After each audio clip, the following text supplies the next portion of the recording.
Okay, let's run.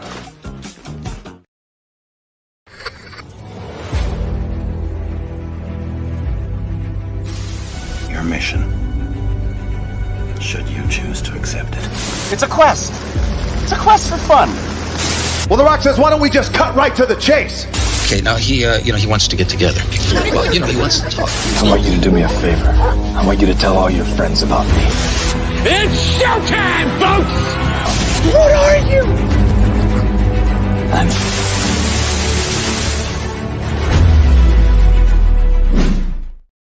Greetings and salutations. Welcome to And I Quote, the weekly show where we introduce you to creators from all over the world and we find out more about them by taking your questions.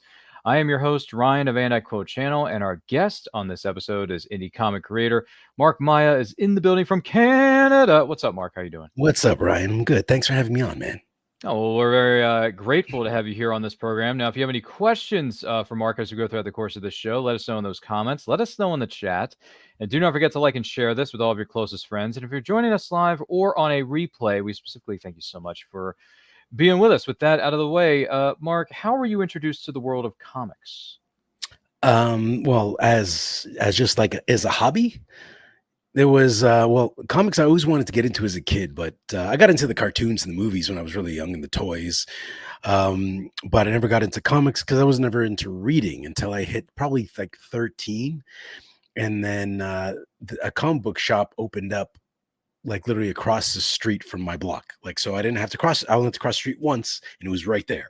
So I just popped in, started talking to them saying, I like comics, but I don't know where to start. So they're like, how about this one? And they showed me Spider-Man issue number 1, Torment by Todd McFarlane, right? Like Todd McFarlane was illustrated that. So that's when I got started. So I was like, all right, that's cool. It came in a bag and everything, and I cut it open and threw out the bag. Well, I would have done that now, but I was new. I was 13, and I was just like, all right, sure. And I liked it. So then I went back and I got more, and I got more. And then eventually that closed up shop, and I ended up discovered this comic book shop that opened up at the flea market near where I lived. It was quite a trek. It was like a 30-minute walk one way. So I go with me and my nephew. We were like I was 13. He was like 9. So my sisters are much older than me. So we were walking for 30 minutes, whatever, to this flea market every Saturday. Go there and I buy my comics. I introduced myself and I became a regular. I was there like all day. At some point I was like behind the counter helping them out. So when I get into something, I get in all the way. So that's how I got into comics. Well, that's pretty cool. So you basically pulled a Big Bang Theory, just started hanging out there every minute of every day. And you're like, okay, guys, let's flip through these boxes now. Let's keep going. Yeah, I don't take my hobbies lightly. No. So, I mean, not that I'm saying that you have to or not. I mean, it's up to you. Things are in the eye of the beholder.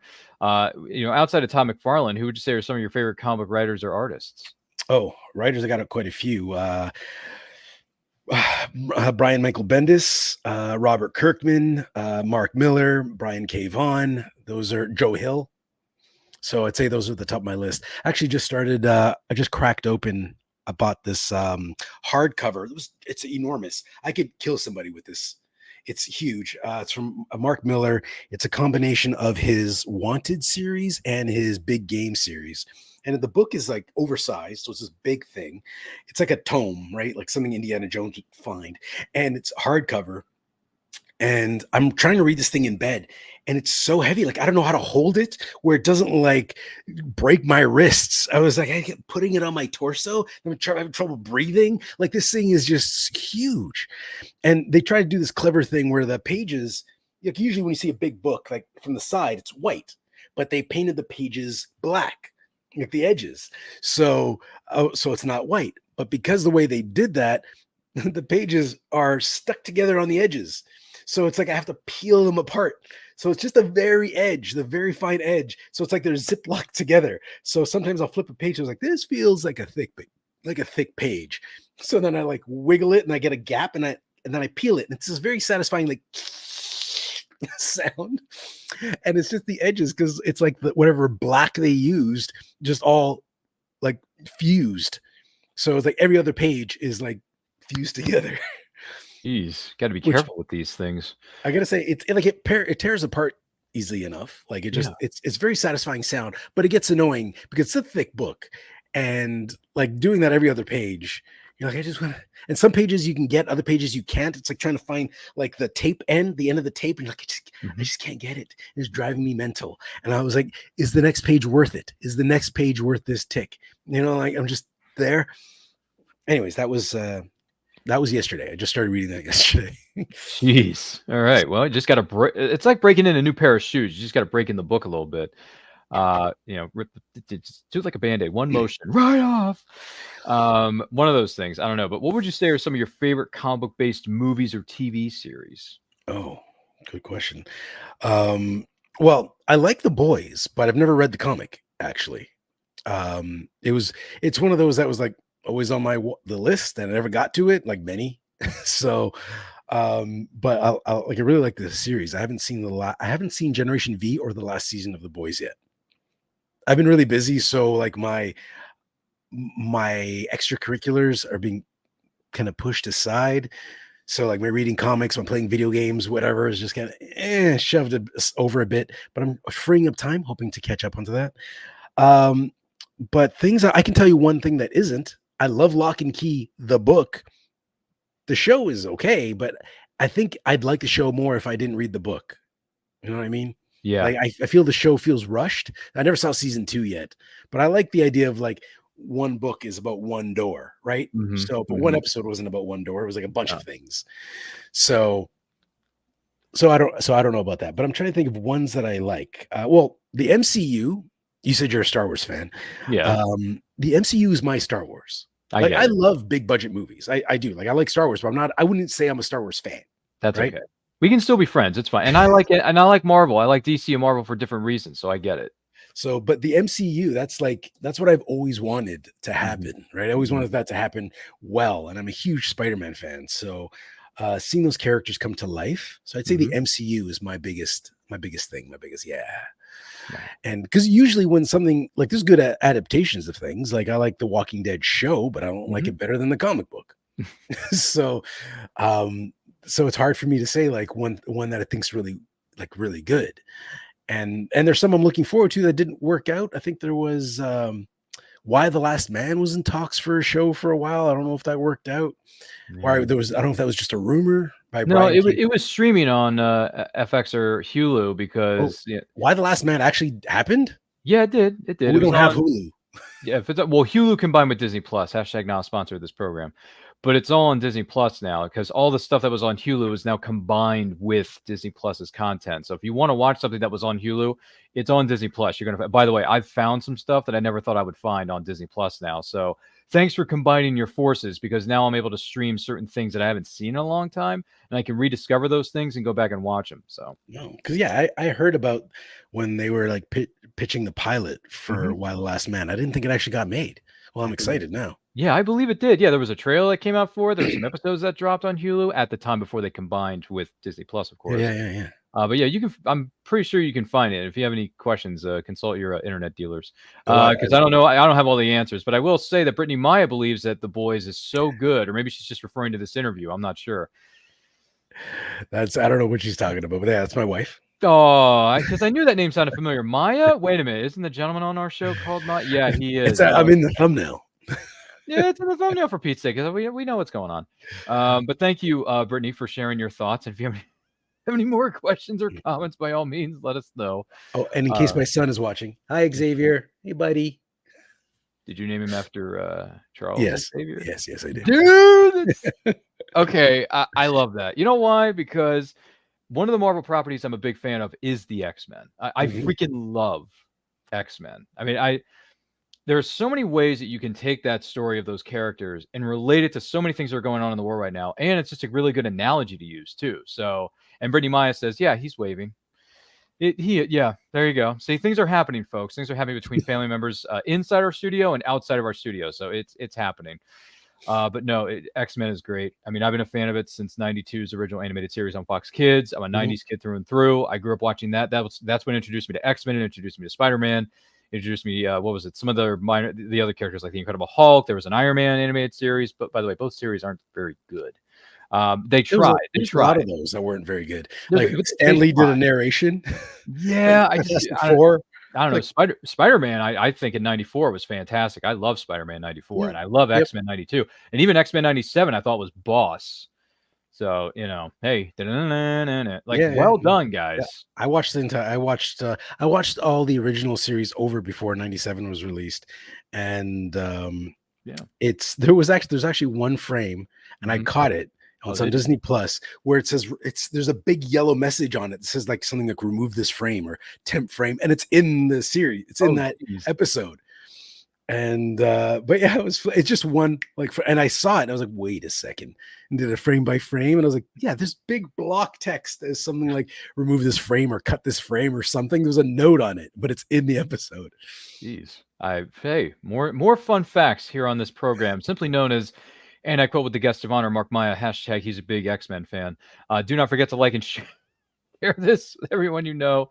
Comment down below if you have any questions for him. And if you're watching us live or on the replay, we thank you very much. What are some of your I got to hear this story now. Favorite X-Men movies? Favorite X-Men movies? Yeah. First one that jumps out is the X2. Mhm. I like that attack on the mansion. I thought was awesome.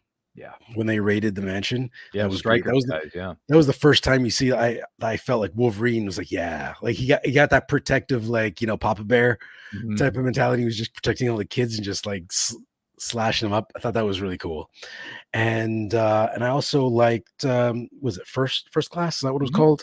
Mhm. Yeah, that one and the Days of Future Past. Oh, love So that movie. basically, because every time they boot it, like every time it kind of reboots in threes, right? Except for the last one that went to a fourth.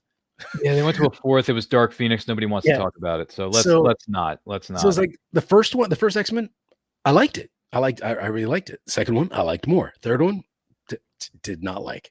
Then they rebooted it. First one, I liked. Second one, I liked more. Third one, no. Like he did it again. And then they came out with a fourth one. You're like, oh no, like Yeah. which is Dark Phoenix.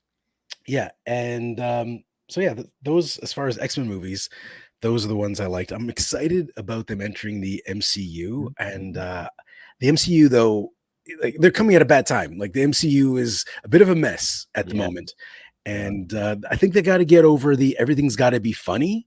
Mhm. Which I don't know why. I don't know if like they saw the numbers on like Deadpool and like that did great. Let's be more funny. Like no, let Deadpool do the funny. Mhm. And you guys just be you. Like, you throw in a few light jokes here and there. That's what Robert Downey Jr. was good at.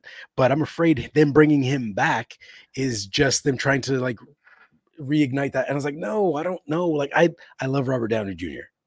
We all do. He's Tony Don't Stark. get- He's He was Tony amazing. Stark. Tony Stark was amazing. He's great. But like bringing him back, it's nothing against him. I feel like the mentality of the studio is wrong.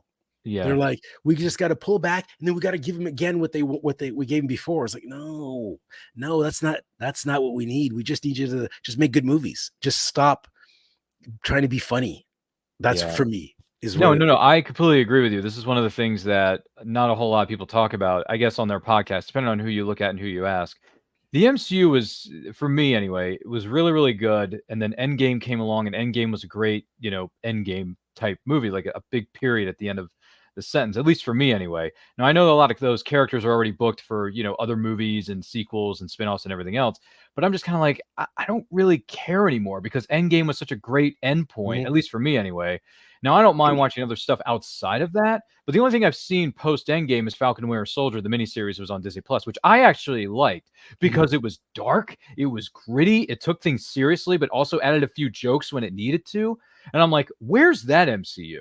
I don't really see it anymore because everyone keeps saying that there's so many jokes in all these other movies and what do you call it, TV series, streaming series. And I'm thinking to myself, why can't you just be like Captain America, the Winter Soldier, where it can be dark and gritty, but yet you can still be, you can have your little salt and pepper in it, which is, comedy and whatever, but still make it a really good movie. Like make a good movie with grounded stuff. I mean, I don't mind the science and the gods and all this other stuff, but like keep it grounded for the audience. Because by the way, the whole multiverse thing, I can't even begin to understand what the heck is going on there. So that's why I'm not really all that, what do you call it, excited for what's going to happen with the MCU, because they're diving into the multiverse and the multiverse of madness with Doctor Strange. And I'm just like, it sounds too confusing. I just want everybody to stay on Earth 1 and just keep it there. But who knows? Some people are into that, some people are not. And if you've read the comics, then you're going to understand it even better than I can, because I've been a comic book fan for 7 years. I've read some stuff, but clearly I haven't read everything, because the multiverse is a completely different tangled web. If that Amen. makes any sense. The Doctor Strange movie was a wash for me. Like, you could just throw that out. The movie, it kind of reset itself. It might as well have been a dream sequence. Like, it didn't really Yeah. matter. It never happened. So, Yeah. Wanda loses her mind and then she kills everybody in the multiverse, supposedly. And I'm just like, who cares? You know, I mean, they're not going to matter in the long run. They're just there to make glorified cameos and give what the fans know is fan service. Mhm. I don't know. Who Hey, knows? Deadpool was all fan service in it. But I will say, though, I mean, you know, not to get. By the way, if you haven't seen Deadpool Wolverine, it's out on digital. I think it's out on Blu-ray at this point. Cover your ears. Blade shows up, and it's like, you know what? Just let Wesley Snipes play Blade, because clearly the Marshall Ali film isn't going to happen. Mhm. So remember Well, that's yeah, been in I just saw development. Heck, something. They said they weren't going to release it in 2025 or something. Like, it's off their slate for 2025. So we'll see. Yeah, just bring Wesley Snipes back. You know, it's funny. A friend of mine who's a big Marvel fan, he brought this up on the interwebs as a possible way for them to revamp or just continue on with the character of Blade. Bring Wesley back as Blade, and then have the story focus on his daughter Brielle, and then have her be the new Blade, and like have him be like the Whistler to her Mhm. Blade. So, because my friend BrianRobin.com, by the way, he's an indie comic book writer of Memoirs of an Angel, the Great Pilgrim, and he brought that up on Facebook, and I'm like, you know what? I'd actually be okay with that, but cast an unknown actress to play his daughter, because I didn't know that Blade even had kids. Mhm. So I'm like, okay, if Blade has a kid, then let's see him pass the torch on to a new Blade. Yeah, I only found that out myself reading some like Miles Morales Spider-Man, where she showed up and then she plays her part in Blood Hunt, Oh, wow. which I didn't actually finish reading that. I kind of did you? paused that story for a bit and went on to read my Mark Miller story, and then I'll go back to Blood Hunt. Because I'm trying to read like all of it. So I have it all, but I haven't read it all. Oh, I get it. Which is all fair, by the way. It's all fair. By the way, my TBR list is pretty pathetic. It's like 8 miles long, and it only continues to grow. I got to read the stuff that I get, man. Seriously, I got so many paperbacks, a few hardcovers, and I also got some single issue dollar comics that I got at a local comic book convention / show earlier this weekend here in my state of Maryland. So, You know, I'm happy to take a day off as like a staycation and just read comic books all day. Like, I'm good there. Yeah, It's a that's good what I place to should be. do. Yeah, I got some dollar comics behind me over here in my studio, and I got a paperback called, what's the name of this again? Justice League: The World's Greatest Superheroes by Alex Ross and Paul Dini. So let's go, man. By the way, Alex Ross is just Yep. Star I Wars. have some Alex Ross inspired sculptures. Oh, really? Yeah. Wow, that's pretty awesome tackler, if I do say so myself. But yeah, MCU, good luck with what you're doing, because you're in a bit of a not so good phase right now. Clean up your act, guys. Come on, let's go to dark and gritty here with a little bit of salt. I don't mind comedy, but just don't shove it in my face so much. I agree. Ugh, man, take it easy on that thing, fellas. Drink some decaf once in a while. What made you decide to become an indie comic book writer or creator? Speaking of comedy, because Oh boy, here it comes. My guys. book is a dark comedy. Comedy routine. What do you got? No, it's because my book is a dark comedy. But what made me want to do it is, well, I've always wanted to do it, but when I was younger, I thought, because I am an artist, my profession is I'm an artist in the video game industry, and I've been an art director and a creative director, animator, etc. But when I tried to do sequential art, it wasn't my thing. So in the beginning, I tried to do that. I was like, okay, maybe sequential art isn't going to be my bag for getting into the comics. So I just thought, oh, that's a pipe dream. It's not going to happen. And I didn't know how to get into comics. So, and when I got as a kid, you're like, to do comics, you got to get into Marvel or DC, right? Like that's all I knew. This is before Image was a thing. And but then, years later, I thought, oh, but I'll try writing and get into comic books as a writer. So, but I know that I need an artist. So I have a lot of artist friends. So I approached them and I was like, hey, want to do a comic book together? They said yes. And then they jumped ship, which I understand. It's a lot of work. So no hard feelings. And then eventually I put the script away for like more than 12 years. And I picked it up again after my son was born. And I decided, I'm going to make this happen. and I'm going to just find an artist and pay him outright. And I'm not looking for a partner. I'm just looking for, I'm not looking for somebody to go 50-50. I'm just going to find an artist, pay him outright, and just basically maintain the rights to the story for myself, and just like my story, and I'll just pay somebody to illustrate it. So I got lucky enough to find Marco, which is tricky finding an artist as a writer. I had to learn a lot of things, right? Like I didn't know, I just jumped in. So I didn't know, like, I had to figure out, how do I format a script for a comic book? I had to figure out, like, where do I find an artist? How much do I pay an artist? Where do I get my book printed? Then do I go to a publisher? Then I Kickstarter. Okay, how do I do Kickstarter? How do I make a Kickstarter page? How do I ship things? How do I, like, every question? I knew nothing and decided to just jump in, and I was like, I'll figure it out as I go. So like this year I've launched 4 books on 2 Kickstarters in 1 year. So that's how I like when I said I go into things hard. So like I just dove right in. And like these books 1 and 2, that came out in March. So these are the physical copies. So that Kickstarter was in March. It was successfully funded. Everybody's got their books already. At least I hope they do. So they should. They were all shipped out, and now in October we started the Kickstarter for books 3 and 4. So if anybody wants, to pick up books 3 and 4, go check it out. And actually, you can get books 1, 2, 3, and 4 at a discounted price if you go to the Kickstarter, because I have like a catch-up package. And for all you Americans watching, the prices are in Canadian dollars. So all the support levels are Canadian dollars. So they're practically free for you guys. You just look in your couch cushions and you're like, I got 25 cents. That'll cover it, because our Canadian dollar is crap. So, yeah, the denominations and the figures there are a lot different from Canada to the US of A, for some of us here in the States. So yeah, there you go. So you're getting a good deal, and definitely check out the kit. And the links, by the way, are located in the description of this video. So make sure you check out the links there for the Kickstarter and everything else, all that jazz, and good stuff. So really good stuff. And what would you say are some of the rewards about being an indie comic writer?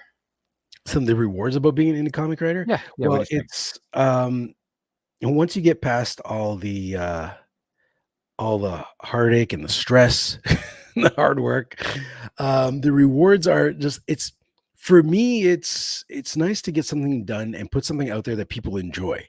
So I've gotten great feedback on books 1 and 2, and at shows I've had people come by the table with a friend, and they've one of the friends buys book 1 and 2, and then an hour later their buddy comes back and is like, we love the book, I want to buy a copy for myself, which is great, because like that's not something I did. When somebody lent me a book and they're like, hey, read this, it's great, and I read it, and I was like, oh, that was great. Then if I bought it, I wouldn't buy what I read. I can just continue buying it from that point on.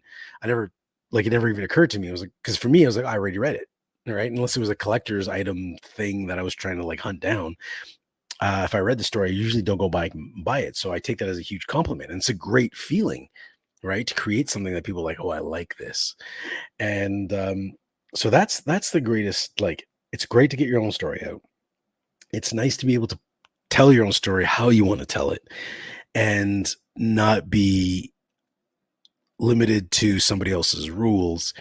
But at the same time, I'm not knocking the big two. Like, I think it would be amazing. It's like one of my quest items to like write a book for DC or Marvel. I think that'd be awesome to do. It doesn't need to be my entire career path, but it would be great to just write an issue for something and say, look, I did this. I wrote this Spider-Man, X-Men, whatever, Stiltman book, whatever. Like, it'd be neat to do. And I would do anything. And I try to put a unique spin on it and try to make it as good as possible. Like, if Marvel's listening, if you want a Stiltman comic, I'll do it.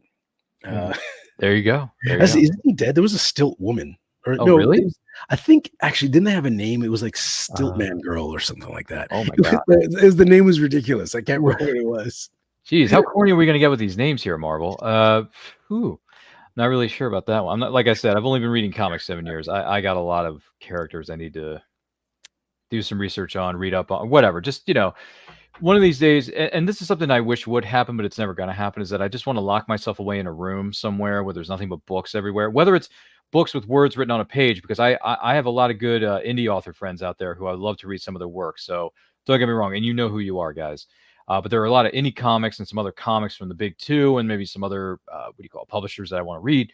So don't you ever wish you could just lock yourself away in a room for like a year and just read? Like you still have access to a bathroom, you still have access to food and water, whatever else, but you just like lock yourself away where all you're doing is just reading and enjoying yourself away from all this craziness that's going on in the world and away from social media for a bit too. I wouldn't need a year, but yeah. Because I've actually have like 40, like as far as comic books go, I have like Yeah, sure. 46 bins Oh my or gosh. more. 46 bin, like long bins. Oh, yeah, long boxes? Yeah, long boxes. I have Woo. 46 of those, Ooh. and I hope you have a big house for that. My gosh. we have actually our bedroom Oh my God. is rather large. That's where they are right now. Okay. And the missus doesn't mind any of this? Okay. We don't need to bring that up. Okay. Sorry. Wasn't trying But to, you know. they like I've read most of them. Like I have only a small pile that I haven't read. Mhm. So, well, small pile. It's like a rather large pile, but not considering I have 46 bins. Like I've read most of the books I own. Oh, okay. Like a large majority of them. So I wouldn't need a year, but I would. But having just like a week to chill and just like just read them all, that'd be nice. All right. Have somebody bring.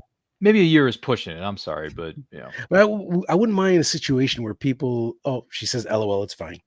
Okay. It's like, 'cause the last thing I want to do is disrespect any of my guests or loved ones here on this program. Trust me, I don't want to disrespect anybody, but It'd be a good situation to have some like somebody like bring me food and drinks like in the morning. But here's your coffee, and then I'll be reading my books. Here's your lunch. Here's here's your drink. That'd be a nice like a full service comic book library system. That'd be nice. Yeah, a person can dream, can't they? I mean, that's Somebody could like massage my feet. Do you know what I mean? As I'm going, it's like a whole spa service, but I'm reading comic books the entire time. right, exactly. Spa service, spa treatment, that kind of deal. Nothing wrong with that, by the way. Flip side of the coin, though, what are some of the biggest challenges about being an indie comic writer?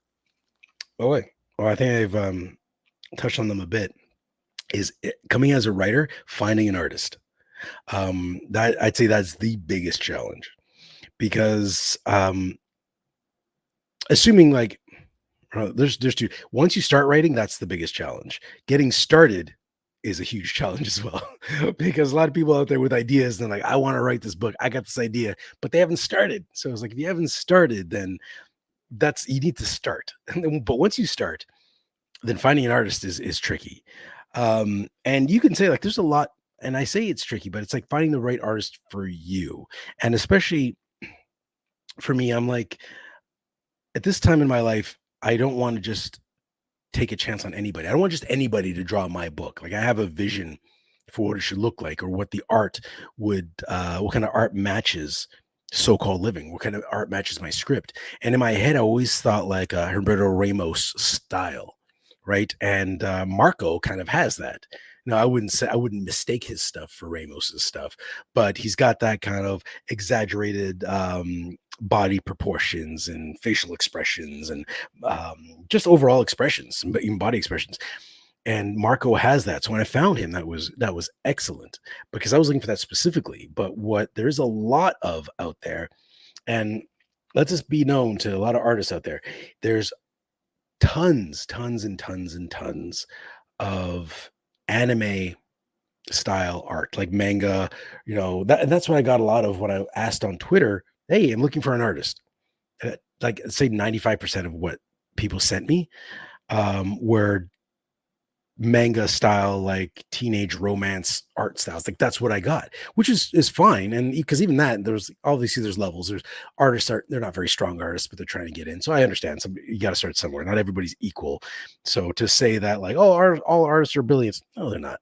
Like even some of the brilliant artists now, they were crap then, but they got better. So you're not gonna always get somebody at their peak. All artists, if they keep arting, whatever the medium, they're gonna get better. Anyways, so I've got levels from all levels, like great artists and to like, brand new, just started, not very strong artists, but they were all like anime.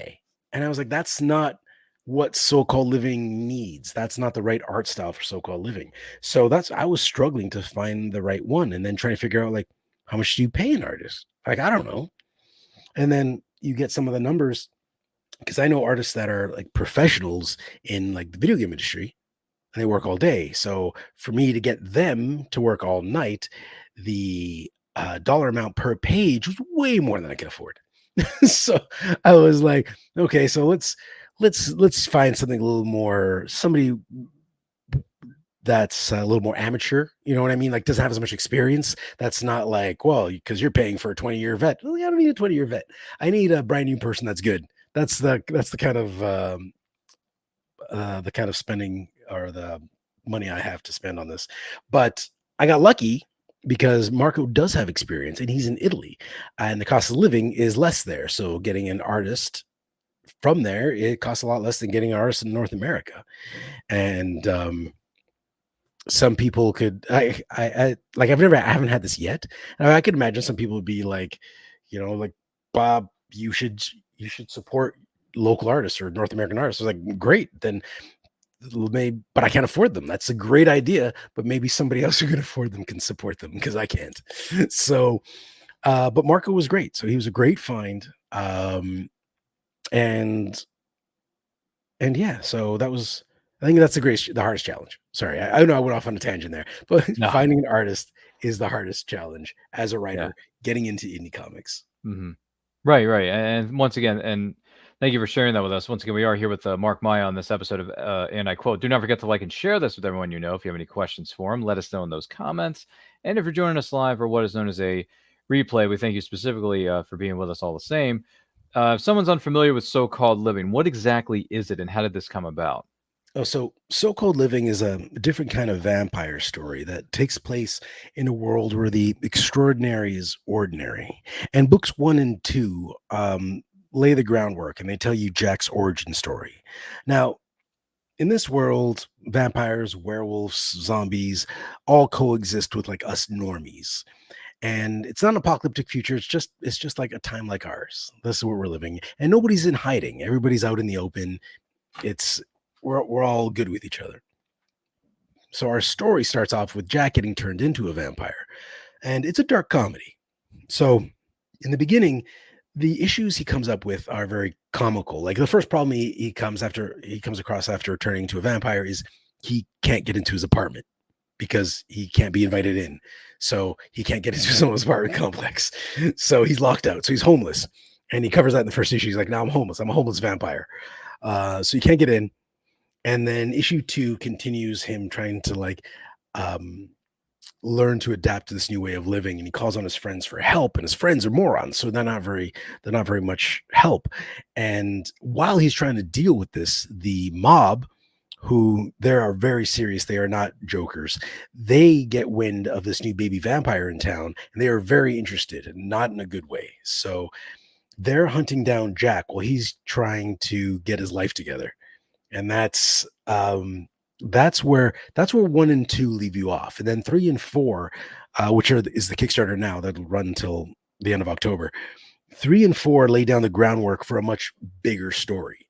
So you learn more about the mob, you learn more about how Jack's settling into his new situation, and the story definitely, especially in book 4, it goes from very character driven, chatty, comical back and forth to all of a sudden there's that, but then the action just like cranks up in book 4.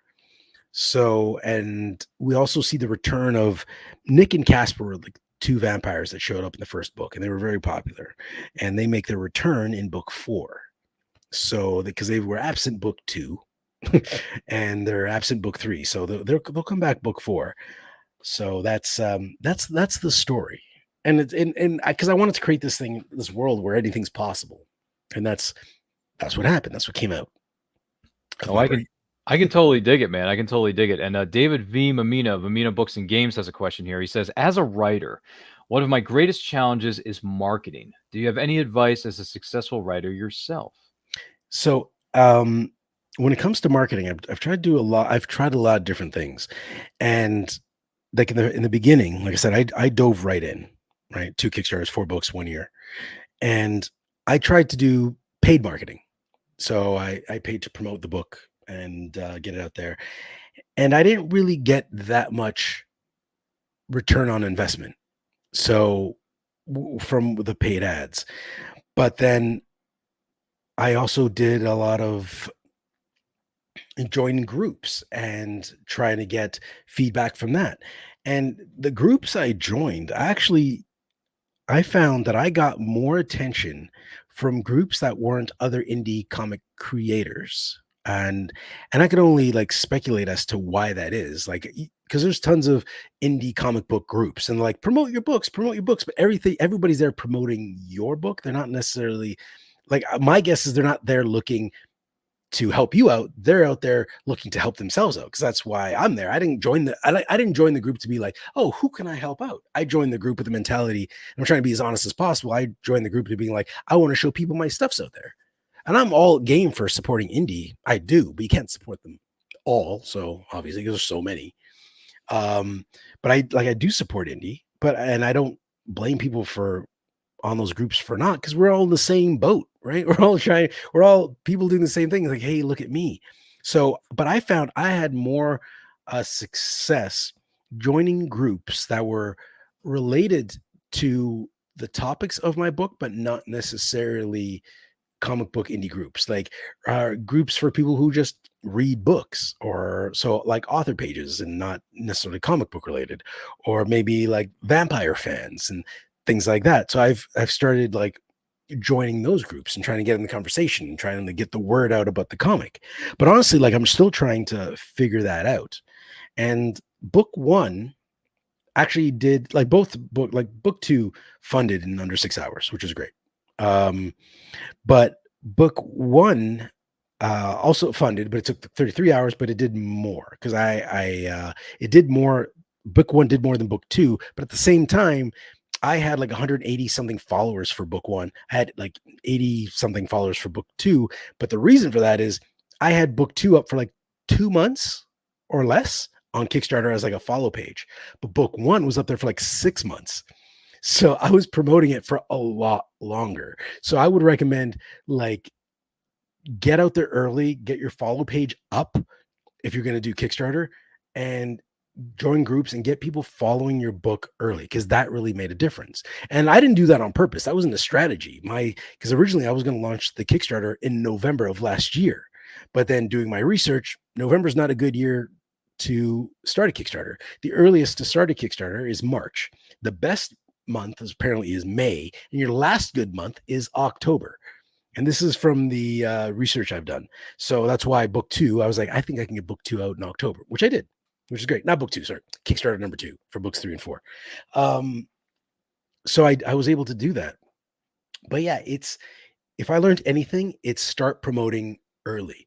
Like if you have an idea for your book and you know you're going to do it on Kickstarter, put the banner up now, start your like follow page, get the Kickstarter ball rolling, and just have that follow page up there, promote that. Then you'll get all those followers. So when you go live, all those followers will get boom, notified like, hey, the book is live, the thing you want to follow. And then people jump on board. At least that's how it worked for me. And that was like I said, it was an accident, because I was trying to figure out, I was like, how am I getting less attention for book 3 and 4? Because like everybody's like enjoyed it. Like I actually got a lot of feedback of people who enjoyed the book, which is great. And a lot of those people came back. But yeah, it was, and I've noticed, I was like, trying to decipher why this didn't work out, and that was because it was time. Because I was like, yeah, I the first 2 months of the first book, I didn't have 80 followers. So technically I did better if you calculate it that way. Like I did better in 2 months for the second time than I did the first time, the 2 months of promotion. But because I had like 6 months, it did really well. So that's my tip, is promote early, join groups, join like writer groups. And yet I'm not saying to like ignore the indie groups, because somebody might see your stuff, but look outside of those other indie people. So there you go. The more you know. There you go. There's the star-crossed the banner. David V. Mamino writes dark fantasy books. He's a big friend of the show, big friend of the Anti-Quote channel. So, David, hopefully that answers your question. If you have any more questions for Mark Maia, please, by all means, drop them in the comments. He's more than happy to answer them. And, Mark, thank you for anything. Yeah, and thank you for taking the time to answer that question there, Mark. We appreciate that. No, thanks. With all good things here, all good things. So let's see here. Have there been any special memories for you from being at conventions, whether you're there as a vendor or there as an attendee? Well, I've been attending conventions for a long time, and I figured as much. You don't look like you're 25. I think you've been doing this a lot longer than that, but yeah. Yeah, I'll be 48 in December. You do not look it, man. Not at thank all. Never would have guessed that, by the way. 48? Get out of here. So it's I don't know. Drinking tiger blood, maybe like Charlie Yeah, Sheen that's did what I back in the do. day? I bathe in the blood of the youth. The Yeah. what was I gonna say? Yeah, so as far as I'm loving talking to other indie creators, right? Yes. Like when I go to the con, I get a table. I feel like I'm getting behind the curtain, right? I get to talk to these other guys, and they're not talking to me as like, "Hey, I want to sell you my book." They're talking to me as like, "Yeah, we're on the same path to try to get noticed." And I think it's been great meeting. Like I think when I first talked to you, you mentioned Steve from. I mentioned his book earlier, and I'm trying Atrium. So yeah, and I met Steve at a con. And the last con in London, Ontario, he was right beside me. So we chatted. And so that was a nice thing to like, you go to these cons and you find people that you see at other cons. So you're making new friends. But the best part is having people come to your table that like generally like your book and they say like, I love it. Can you autograph the book? Because I really liked it. I picked this up. I read it. And they just want to, they come back with compliments or their friends come over to buy it because it was recommended. That's the best part. So that's fantastic. That's my con highlight. Okay. All right. I thought you were going to say, "Oh, I met one of the biggest names in the industry over here." Oh, I met one of the best indie people outside of Steve Bino and whatnot. It's like, well, like, I've met great people. Like, Yeah. like my table is also next to Ben Bishop, who does Last Ronin. He's the artist for the Last Ronin, Yeah. and the current Last Ronin stuff. He's doing that, and he was a great guy, and like we had some beers together. So, and as much as I like meeting all these people, it's nice meeting them, but I guess I've never really been starstruck, or I'm rarely starstruck. Right, So I just look at people as other professionals and they're doing best, and I want their advice, you know. So, and I admire their work and how much they achieved. Right. So more of that on a professional level than a fandom level. So I guess I never think about it as like, oh my God, I met blah blah blah. Oh, well, except for Stan Lee. I met Stan Lee. I'm a big Stan Lee fanboy. I met him. I was like, ooh, that was cool. That was cool. So where'd you see him? At E3 actually was the first time I met him, and he actually literally bumped into me, and No kidding. That's how I met him, and I took a picture of him and I talked to him for a little bit and he left. But yeah, it was that was great. It was good because I saw him. I was like, I didn't even notice he was there. He's probably standing like 4 feet, 5 feet away from me, signing autographs at a table. And I was looking at the TV above him, watching this new X-Men game that was going to be released. Oh yeah. And I was watching it, and my buddy's like, dude. I was like, what? I'm coming. Just go without me. I just want to see this game. He's like, no, dude. I was like, what? He's like, Stan Lee. I was like, oh my God. And I walked up toward him. I started walking toward him, and I was like, oh, hold on. He's signing autographs. And I look at the line, and the line just like, E3 is like football field after football field, like attached to each other. It's huge. E3 is huge. And it's inside this giant complex. And I think Staples Center, I think is what it is. And the line just went forever. So I'm like, well, I'm not going to wait in this. And my buddy's like, oh, we'll wait in line. I was like, dude, we came all the way. We're Canadian. We came all the way to LA to go to E3. I don't want to waste mine and your time. Like, we're going to spend the whole day in this line, and then we don't even know, like, it'll be cut off. So I was like, I don't want to do that. So I was like, and I said to him, if it's meant to be, we'll bump into him another time. And later that day, I'm going through, there was no phones. I'm going through my Sony Ericsson, whatever phone, I can't remember what they're called. BlackBerry or Palm Pilot, whatever it's called. It was that digital camera. So I was going through the pictures on my digital camera. I'm looking down, I'm walking, and my buddy Boyd's in front of me, and we're walking, and all of a sudden somebody bumps into me, and I'm like, oh, sorry, and I'll just keep going, and I bump into my buddy, and he's just like, dude. I was like, what? He's like, Stan Lee. I'm like, oh my God. I ran back. I was like, take my camera. And I ran back and I was like, Stan. And Stan turned and he's like, oh, wait. And he has his handler with him. And he stops him. He's like, oh, wait a second. And I was like, can I get a picture? He's like, oh, yeah, no problem. Come here. So we went up, we talked for a bit and took a picture. I was like, thanks. He's like, yeah, I got to go. Blah, blah, blah, blah. And we had our pleasantries and he left. I was like, that was awesome. I met Stan Lee. And then I got that photo autographed because I was at Fan Expo here. I didn't know he was going to be there. And so I was like, oh, Stan Lee's there. I got a number to wait for him in line the next day. Ran over to like his copy place, downloaded the photo from Facebook, got it printed, and I waited in line. And everybody was like, he's not talking to anybody because there's so many people he can't, right? So he's just like signing books, signing whatever, and just move on. There's bodyguards being like, come on, let's keep moving. No, no pictures, no nothing. And he gets up to me. I put the photo in front of him, and he stops. He looks at the photo. He looks at me. Looks at the photo. Looks at me. You got old. And he signs the photo. that's what he said. You got old. And he signed my book, my picture. And then I gave him a t-shirt that I had that I was wearing. Like I had another t-shirt with me in line. I like took it off, like put it back, and put the other one on.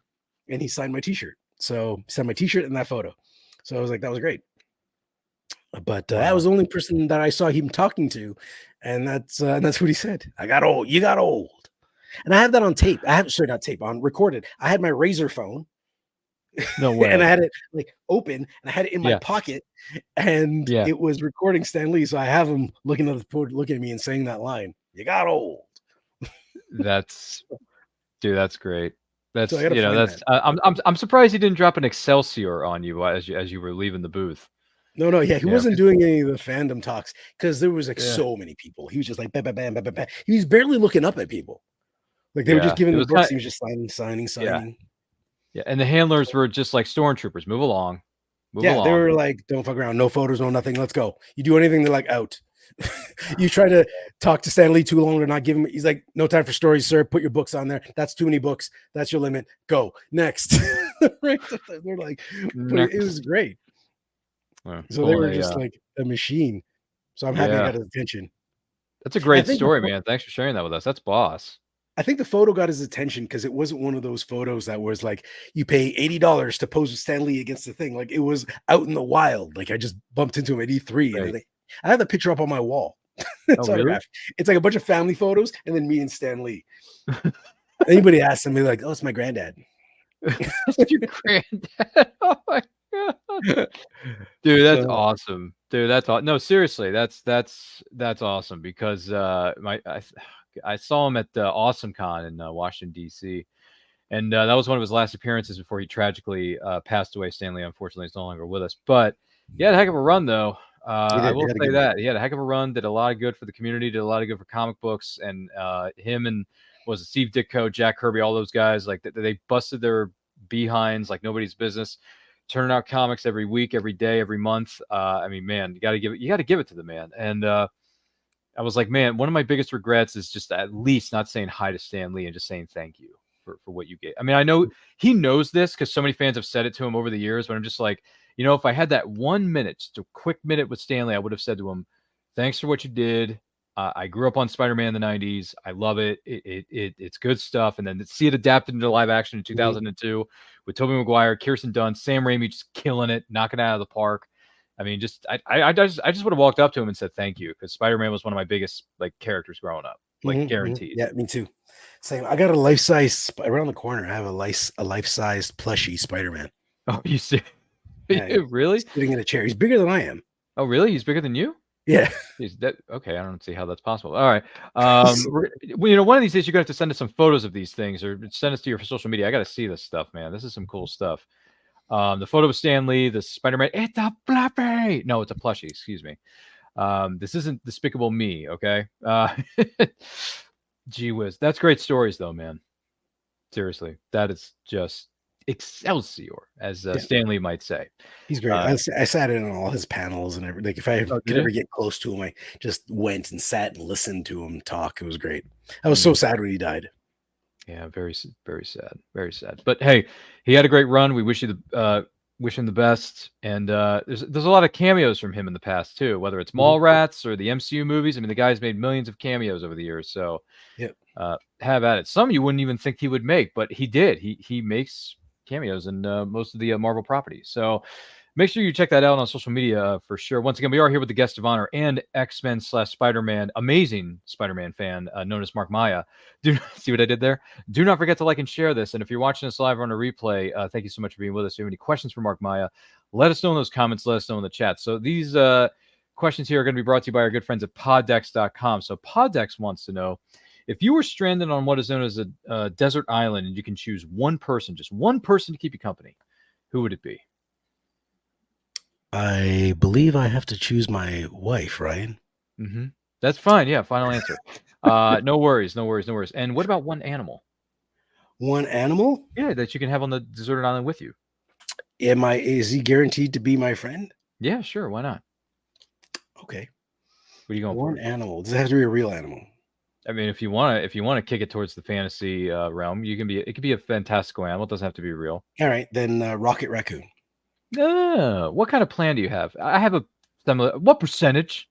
I'm sorry, I'm thinking of Guardians. Because like Rocket Raccoon, if I needed something, you'd probably build me a laser gun or a teleporter out of a palm tree and a coconut. So And Brittany Maya says that was the correct answer from a moment ago. Oh boy, the family is playing along at home on this episode of Anti Quote, and we love every minute of it. But yeah, good stuff. So you, that creature, Rocket Raccoon. There you go. That works. Favorite Guardians movie? 1, 2, or 3? one. There you go. One. I like because one made an impact. It's like, who cared about the Guardians beforehand, right? Like Nobody even knew who they were.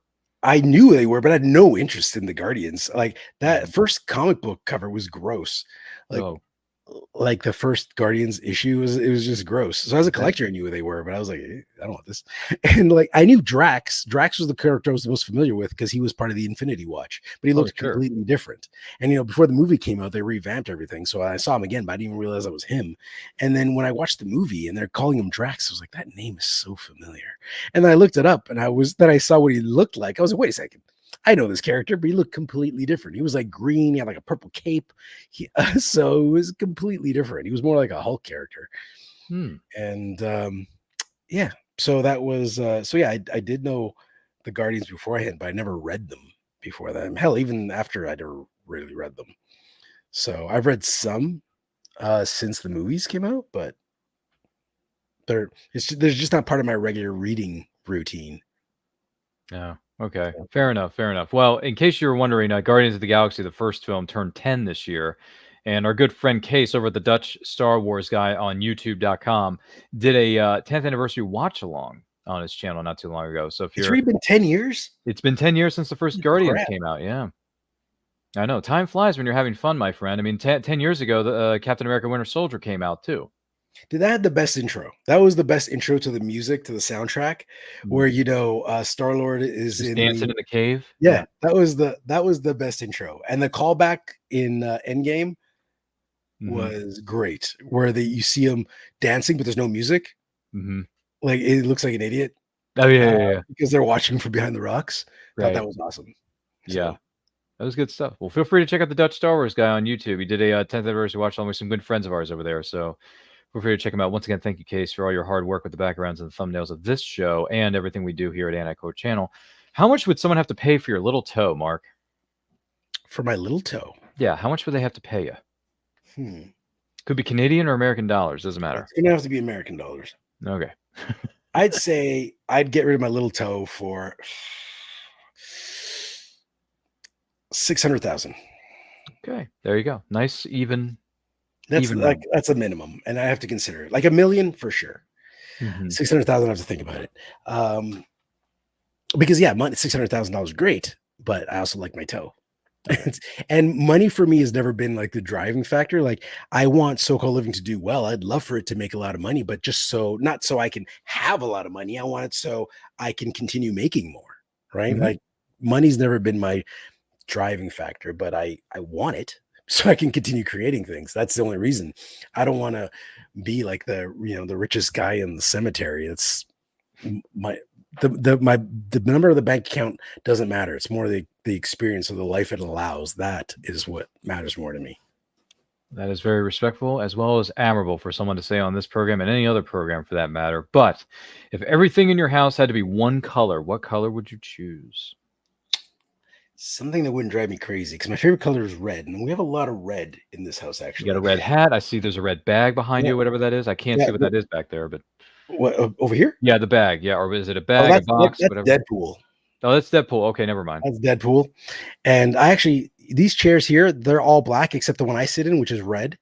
And I have a red gaming table, which is, you can see the top of it. I can see it. Yeah. And yeah, so I'm a fan of red, but I wouldn't want the whole house to be red. I think that would drive me insane. So if I'm gonna have to go with one color for the entire house, I'll go with black. Okay, fair enough. Fair enough. Actually, charcoal. Charcoal. Okay. Not pitch black. Oh, but charcoal. Yeah. Okay, I can see where you're going with that. By the way, the hat that you're wearing, is that Toronto Raptors? Yeah.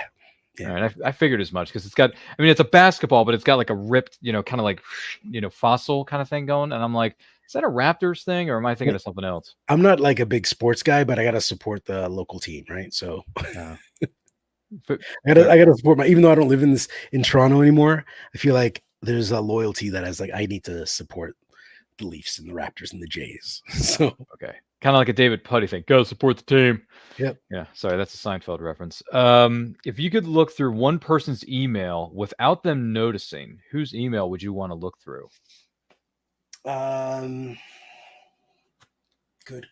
Good question. Let's say Hefner. Hugh Hefner. Some scandalous ones, I'm sure, waiting to be discovered on that one, pal. Have you seen the documentary Secrets of the Playboy Mansion? Good Lord. Well, it debuted. Okay, so a year or two ago, I think it was a year ago now, it debuted on A&E. A&E has a lot of documentaries on their network, respectively, and they're doing Secrets of, insert whatever it is here, right? So they did Secrets of Playboy, they did Secrets of Penthouse, and now they just finished Secrets of Miss America. Scandals that went on behind closed doors about Miss America, the Miss America pageant, and everything else. So they've done some eye-opening documentaries, man. I'm not gonna lie. A&E is they've done some good stuff out there. I'll just look into it. Feel free if you're into documentaries, if you're into true crime documentary, whatever it is. Feel free to go back. What is it? A&E on demand or the app, or I think someone even took them and posted them on YouTube on the A&E YouTube channel, something like that. Feel free to look it up. I'll just leave it at that. What is something that people are absolutely obsessed with, but you just don't get the point of it? I'm sure I have now that I consider myself an old man, I'm sure there's all kinds of things. Obsessed with. I'm trying to lock that word in. Obsessed. So it's not totally I don't get it. I don't get the level at which Fortnite. Ooh, yeah. So I don't get the level of obsession. I remember when Fortnite first revealed itself, or they showed itself, I saw that game and I was like, it looks okay, but not really interested. And that was what they thought too, because they revamped it since the original version I saw, because they did a whole not a complete 180, but they definitely remade what they originally presented is not what the game that's out now. And the game that's out now looks a lot more interesting than what they originally presented. But the madness that kind of followed it, that I don't get. So okay, understandable. Good on them. Good, great. I don't get it. So okay. Does the youngin play it? Does the little one play it? No, he's 3 years old. So he's just started. He plays Pokemon Go with me now, and I just bought Pokemon Sword, and he watches me play that, and he enjoys me battling and catching Pokemon. So, wow. And he knows when we have them. He's like, "We got that one, so knock him out." At first, he used to say, "Kill it. We have that one." And I was like, "No, we're not going to kill these. We're just going to knock him out." And he's like, "Okay, knock him out. We have that one." So then. Teaching the lessons to the youngling over there with Pokemon, because you know what they say about Pokemon, right? You got to catch them all. So there's like over 1,000 now. I think it's nuts. Is there 1,000? I think there's a lot. Yeah, I think there's probably over 1,000 now. Okay, so. Well, I don't know. There's 1,000 probably different Pokemon games or cards. Pokemon card. I don't know. Pokemon card games are everywhere. The cards are selling out everywhere. It's ridiculous. I don't understand it. I don't get it. Just like there was a game I think my brother played back in the day called MTG, Magic the Gathering. I don't get that either. I love Magic the Gathering. Do you? Yeah, it's great. It's Do you fantastic. still play it? Do you play Not that game? anymore because I don't like it because I like it too much. It's like I was like an alcoholic for when it came to Magic. Like I'm like 15 years sober. Like I just had to stop. So it was too. I spent all my free time playing that, and then my next addiction was World of Warcraft. I had to stop that.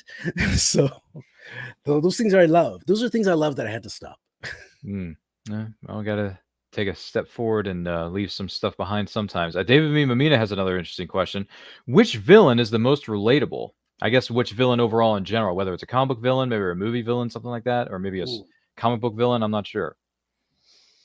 Which villain is the most relatable is his question.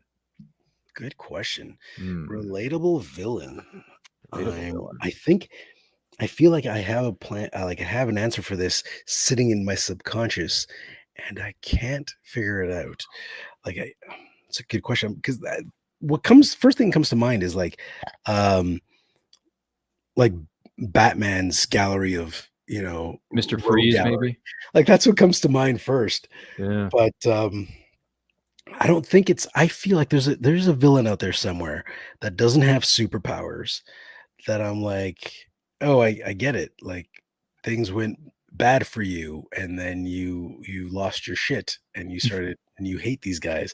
And I can't remember who it was, but there was a villain who it's like somebody in his family got killed because of an X-Men battle or something. I can't remember who it was. And they went like, screw superheroes, they're out to kill them. So I get that. Now having a son, I understand that. Like if something happened to my boy because of a superhero and I had the means, I'd probably be out to get them too, but I can't remember who that was. Was it Baron Zemo? No, that happened to him in the MCU. So yeah, that's a relatable story. Let's do that. Yeah, that happened in Civil War. Yeah, so let's pick Baron Zemo. It was somebody else I was thinking of, but yeah, he fits that criteria. Pretty sure it's been done. That storyline's been done before, but yeah, he fits the criteria. So I'm going to go with Baron Zemo in MCU because I don't believe that's the same story in the comic books. Right. Well, as most people know, MCU movies are just an adaptation of the comic book. Doesn't mean they're going to adapt every single panel and every single word and piece of the storyline. Just like Captain America: Winter Soldier is a great adaptation, but it's not word for word, panel for panel what happened in the comic book that what is translated into the movie. Because I've read the graphic novel Captain America: Winter Soldier by Brubaker and the other creative team that was on that. It's really good. Like it's really good. And I thought to myself, you know what? The movie took creative liberty because all movies do this, right? Any movie that's adapting a book or whatever is going to take creative liberties with the storyline, right? But Captain America: Winter Soldier, they took some creative liberties, but they didn't take too many. Like it was pretty close. Yeah. To a degree. But that was a good one. Yeah, that fits my criteria of the character I was looking for. So yeah, Baron Zemo, because it was personal for him, and he was just like, screw these guys. Yeah. And really, if you think about like they're having fun, good old time fighting villains, and that I think that movie touched on a serious point that people don't think about. Is like, what about all the death and destruction that happens behind all these fights? Like these guys are knocking down buildings, like people are dying, and not just like adults, like children are dying. You can only see adults dying, but like it's terrible what's actually happening if you think about it. That's why it's best not think about it and just let the action happen. So just assume all those buildings are empty. Yeah, I that's what I assumed in Man of Steel. All the buildings were empty when they were crashing down in Metropolis. But then again, what was it, like 2/3 of Metropolis got burned to the ground during Zod versus Superman in that first movie? Which, by the way, I love Man of Steel. I'm going to defend that movie to my dying breath. But even I can recognize, dude, there may have been some people in those buildings when those things were coming down. So I think that Superman and Zod accidentally, Zod would kill everyone, but Superman unintentionally, I might add. A lot of people think he did it on purpose, but he didn't, because this was his first day as Superman. He's figuring this out as he goes, man. Like a lot of people think just because you put on the suit that makes you Superman. No. He put on that suit like for one day, maybe 2 days at most, when all this stuff is going on around him. You know what I mean? So like he can't all the time is be held responsible for what happens because he's still learning, Like, didn't he learn like 24 hours before Zod like kicked him in his rear end that he was from a different planet? He came from this, he came from that, and he puts on the suit. You get the Hans Zimmer score queued up, which, by the way, Hans Zimmer, you're a boss, by the way. And he starts breaking down abilities. I'm like, it's not really Kal-El's fault. It's more Zod's fault than anybody else because he's tearing him through it.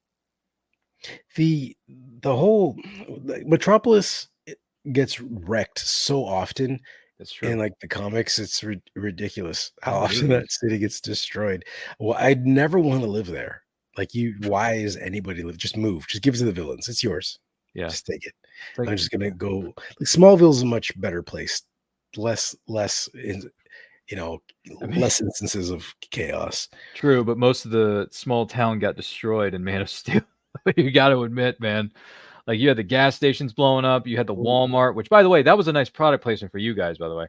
But and then Martha Kent just happens to be working at Walmart not when it's getting attacked, but I'm just saying, like, when they go up to her house to attack her, she's wearing her Walmart name tag, and I'm just like, talk about product placement, guys.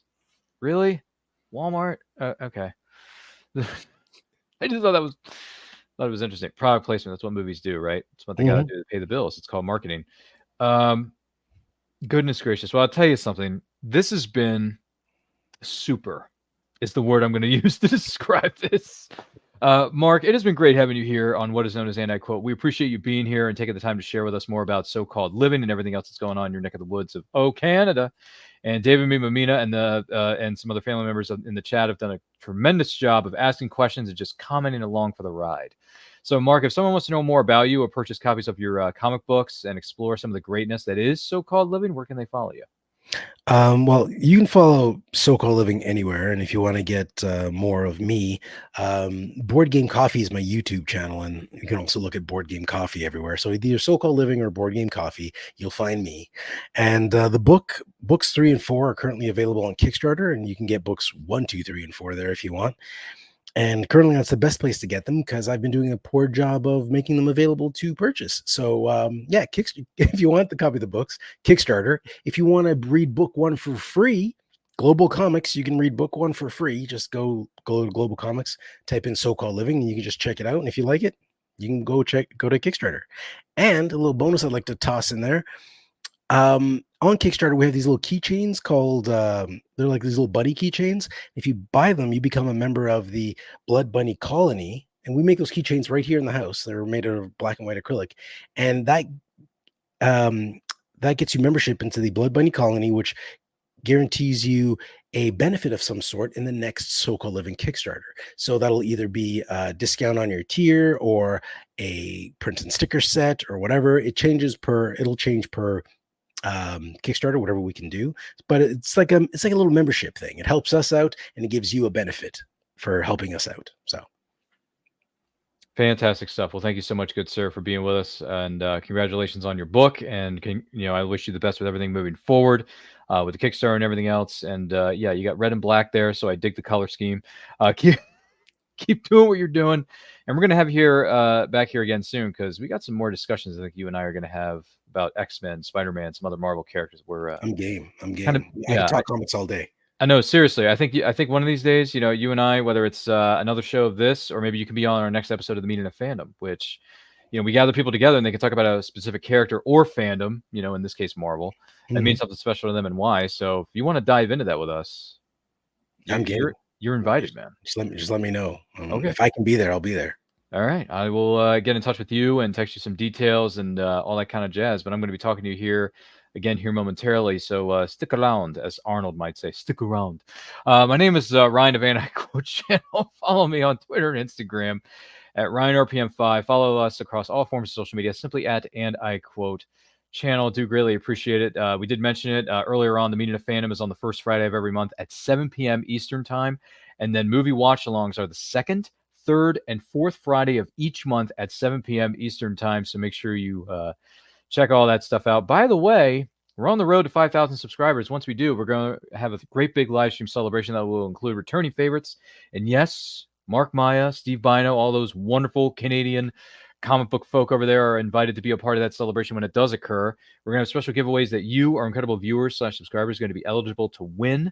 And I also want to let you know that we have merch that's on sale right now in our Redbubble store. We got shirts, we got hoodies, we got stickers, we got coffee mugs, we got water bottles, we got stationery, we got, what do you call them, throw pillows, a TV news reporter. What do you think?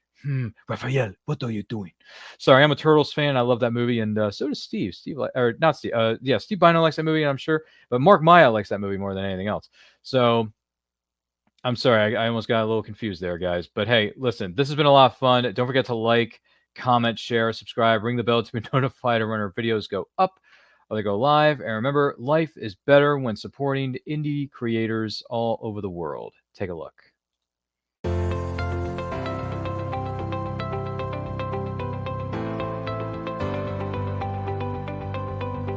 You've worked hard and written a great book. Now, it's time to give it a great cover. If you're an indie author or small press publisher, Plasmafire Graphics is your source for affordable cover illustration and graphic design.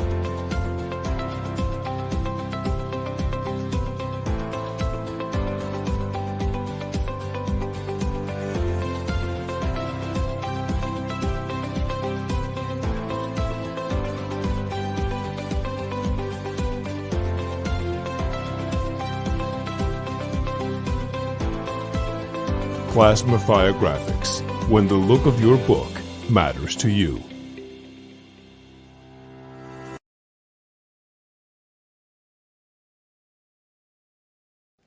Good morning!